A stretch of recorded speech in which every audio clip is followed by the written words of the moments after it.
जम्मू कश्मीर में reservation policy पर गुज़िश्ता कुछ महीनों से शदीद हलचल मची हुई है। मुख्तलिफ तबकों में बढ़ती बेचैनी, नौजवानों के एहतजाज और सियासी दबाव ने हुकूमत को इस मसले के हल के लिए फौरी कदम उठाने पर मजबूर कर दिया है। खासतौर पर उस वक्त सूरत हाल मजीद पेचीदा हो गई जब मरकज ने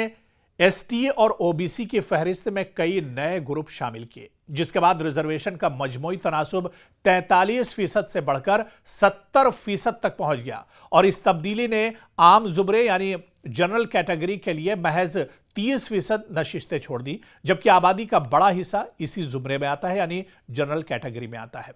तो इसी बहरान से निकलने के लिए वज़ीर आला उमर अब्दुल्ला की काबीना ने एक काबीना सब कमेटी की रिपोर्ट मंजूर कर ली है, जिसमें रिजर्वेशन तनासुब को मुतवाजिन करने के लिए अहम तजवीज़ दी गई है और इसमें यह भी कहा गया है कि किसी का नुकसान न हो, किसी का बहुत फायदा ना हो। ऐसे में एक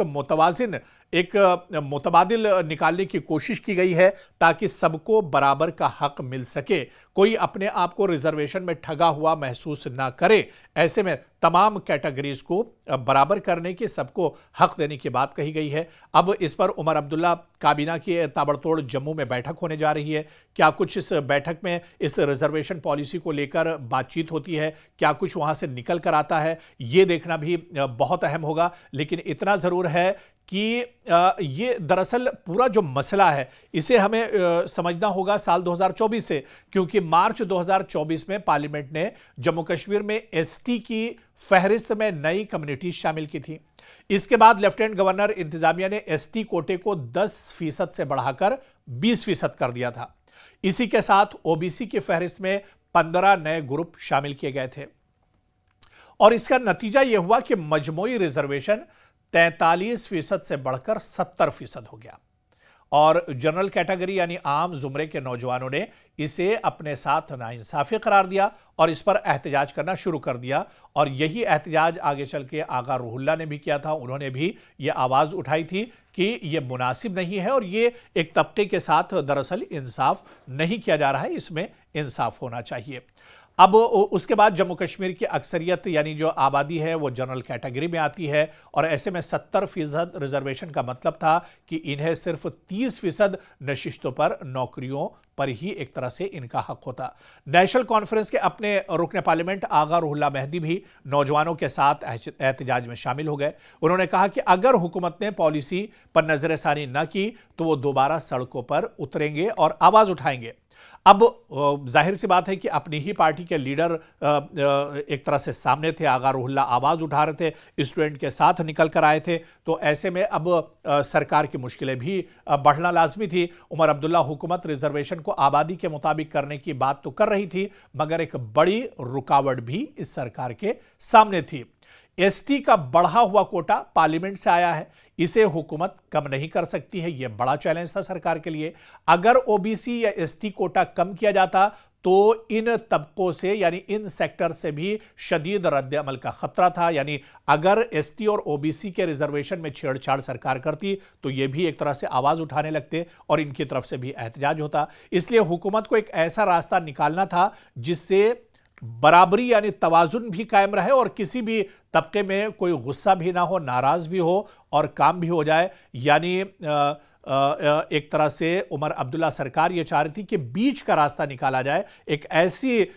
ऐसा मैकेनिज्म रोड मैप तैयार किया जाए जिससे किसी को कोई परेशानी भी ना हो और यह मसला भी एक तरह से हल हो जाए। लेकिन यह मसला था बहुत पेचीदा और इसी पर अब जम्मू में उमर अब्दुल्ला कैबिनेट सर जोड़कर बैठेगी, इस पर बातचीत करेगी कि मसले का हल आखिर कैसे निकाला जाए और किस तरह से मसला हल किया जाए। कमेटी ने बहुत तौलने के बाद यह फॉर्मूला बनाया कि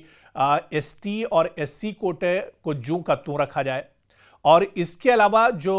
रेजिडेंट्स ऑफ बैकवर्ड एरियाज है यानी ईडब्ल्यूएस के कोटे से कुछ नशिस्तें निकालकर, कुछ सीटें बाहर निकालकर ओपन मेरिट जनरल कैटेगरी को दे दी जाएं और इसकी वजह से आरबीए का बड़ा हिस्सा अब नई मरकज के जेर इंतजाम रियासत लद्दाख में चला गया है और लिहाजा इसका तनासुब अब एक तरह से कम हो चुका है। इसलिए आरबीए का कोटा कम करना अमली और कम मुतनाज़ा समझा गया। इस तजवीज़ के बाद जनरल कैटेगरी को दोबारा तकरीबन 50% नशिस्तें या नौकरी मिल जाएंगी और इस तरह से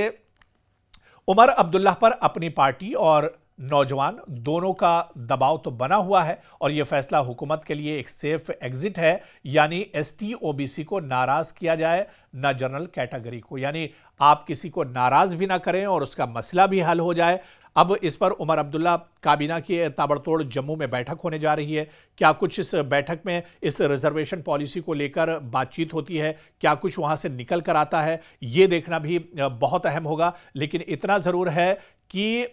ये दरअसल पूरा जो मसला है इसे हमें समझना होगा साल 2024 से, क्योंकि मार्च 2024 में पार्लियामेंट ने जम्मू कश्मीर में एसटी की फहरिस्त में नई कम्युनिटी शामिल की थी।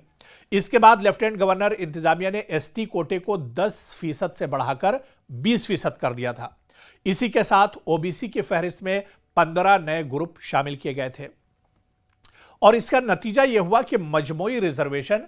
43% से बढ़कर 70% हो गया और जनरल कैटेगरी यानी आम जुमरे के नौजवानों ने इसे अपने साथ नाइंसाफी करार दिया और इस पर एहतजाज करना शुरू कर दिया। और यही एहतजाज आगे चल के आगा रूहुल्ला ने भी किया था। उन्होंने भी यह आवाज उठाई थी कि यह मुनासिब नहीं है और ये एक तबके के साथ दरअसल इंसाफ नहीं किया जा रहा है, इसमें इंसाफ होना चाहिए।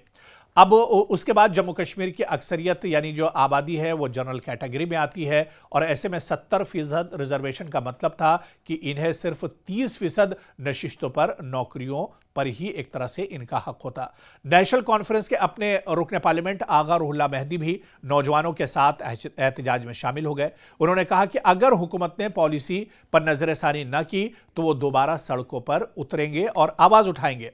अब जाहिर सी बात है कि अपनी ही पार्टी के लीडर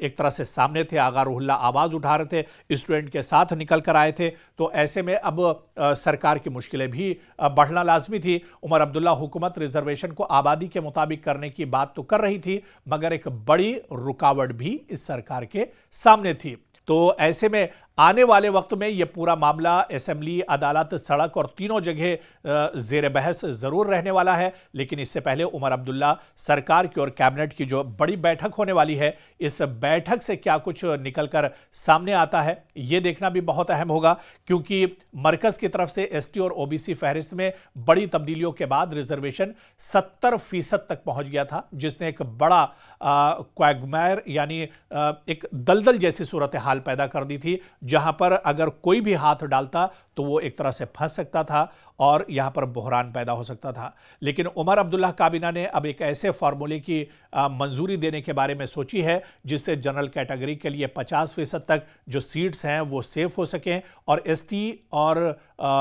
एससी कोटे में कोई तब्दीली भी ना आए। यानी उमर अब्दुल्ला का क्या ये फार्मूला कारगर होगा, उनकी कैबिनेट का क्या ये पूरा जो फार्मूला है ये कारगर होगा आने वाले दिनों में, और क्या बगैर किसी को नाराज किए हुए, बगैर किसी के कोटे को कम किए हुए, क्या उमर अब्दुल्ला सरकार कोई ऐसा फार्मूला लेकर आते हैं जिस पर किसी को नाराजगी भी ना हो और सभी एक तरह से सहमत हो जाएं, सभी एक तरह से मुत्तफिक हो जाएं। तो यह देखना बहुत अहम होगा कि उमर अब्दुल्ला सरकार और उनकी कैबिनेट जब जम्मू में बैठेगी, इस पर बातचीत करेगी, मंथन करेगी, गौर व फिक्र करेगी, तो क्या कुछ निकल कर सामने आता है, क्या कोई रोड मैप, कोई मैकेनिज्म उमर अब्दुल्ला सरकार निकाल पाती है रिजर्वेशन को लेकर, क्योंकि जम्मू कश्मीर में रिजर्वेशन का यह पूरा मामला बहुत पेचीदा हो चुका है और इस पेचीदा रास्ते से क्या उमर अब्दुल्ला सरकार निकल पाएगी, यह देखना अहम होगा।